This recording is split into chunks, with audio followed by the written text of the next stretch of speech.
Na nitoe mfano. Wakati mwenyekiti wa Chadema aliyekuwa mwenyekiti wa Chadema Freeman Mbowe akiwa gerezani Ukonga kwa kushtakiwa na kosa la ugaidi, aliyekuwa makamu wake ambaye sasa ndio mwenyekiti wa Chadema Taifa Bwana Tundu Lissu hakuhesabu hayo mabaya kwamba ni kitu cha kumzuia kukutana na Rais Samia. Alijivika utanzania, alijivika uzalendo na utaifa, na aliweka mambo yote pembeni, akaweka macho yake kwamba ninakwenda kukutana na Rais Samia.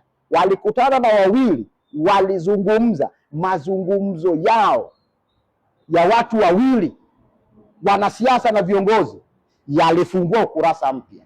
Hata sasa, pamoja na kwamba Chama cha Demokrasia na Maendeleo Chadema wana kesi mahakamani ya kuzuiliwa kufanya siasa, pamoja na kwamba chama hiki wafuasi wake mamia wako magerezani, wengine wako polisi, pamoja na kwamba mwenyekiti wa Chama cha Demokrasia na Maendeleo Chadema yuko gerezani akishtakiwa kwa kosa la uhaini, mambo yote hayo na maumivu hayo makali hayamzuii Heche John ambaye kwa sasa ndo ni makamu mwenyekiti wa Lissu kukutana na kupeana mkono na Samia Suluhu Hassan kama hatua ya kwanza ya kutoa tabasamu, kutoa mkono wa heri na kwenda kwenye mazungumzo.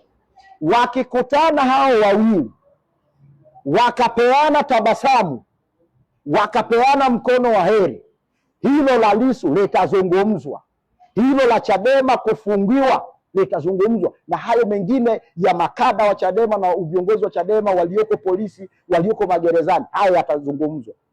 Penye mazungumzo hapakosekani hekima na hapakosekani suluhu.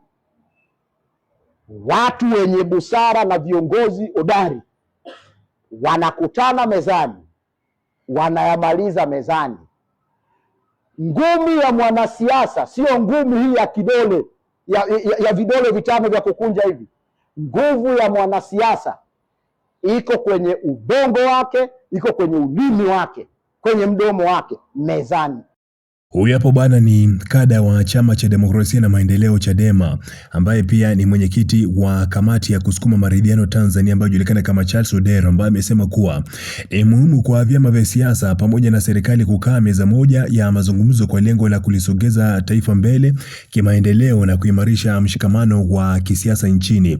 Akizungumza na kituo kimoja kule Tanzania, Odero amesema kwamba chama cha Chadema hakitaki kuona ugumu wa kukutana na serikali pamoja na Rais wa Jamhuri ya Muungano wa Tanzania Samia Suluhu Hassan kwa ajili ya kufanya maridhiano licha ya changamoto mbalimbali zinazokabili chama hicho. Amesema kwamba changamoto hizo ni pamoja na kukamatwa kwa viongozi wa chama, kushikiliwa kwa wanachama na wafuasi wake, pamoja na kushikiliwa gerezani kwa mwenyekiti wa Chadema wa kitaifa ambaye anajulikana kama Tundu Lissu kwa tuhuma za uhaini, akisisitiza kuwa hali hiyo haiwezi kuwa kikwazo samahani kwa mazungumzo ya kisiasa. Akisitiza hoja yake, Odero ametolea mfano wa kipindi cha aliyekuwa mwenyekiti wa Chadema Freeman Mbowe ambaye alishikiliwa gerezani kwa tuhuma za ugaidi, ambapo aliyekuwa makamu mwenyekiti wa chama hicho wakati wa Tundu Lissu aliweza kukutana na Rais Samia Suluhu Hassan kwa mazungumzo ambayo yalifungua ukurasa mpya wa kisiasa. Sasa yeye kwake anaamini kwamba kivyote vile mazungumzo ya maridhiano yanafaa kuendelea hata kama mwenyekiti wa Chama cha Demokrasia na Maendeleo Chadema yupo ama ameshikiliwa gerezani. Una maoni gani kuhusiana na hili?